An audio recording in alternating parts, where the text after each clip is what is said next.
Hello there, welcome to our channel Logging Helps again. Hope you are doing fine. I'm back with another tutorial video, and today I'll be showing you how to log into your John Levi's account from your desktop. And now without further ado, let's start right into the video.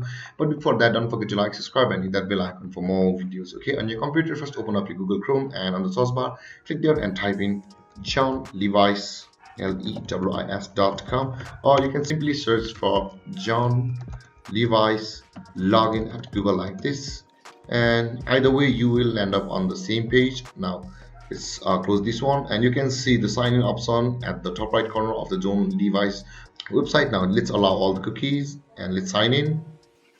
And now after landing on the sign in page, you will be required to enter your email and password over here, and then after that click over here on sign in button to sign in to your account, John Levi's account.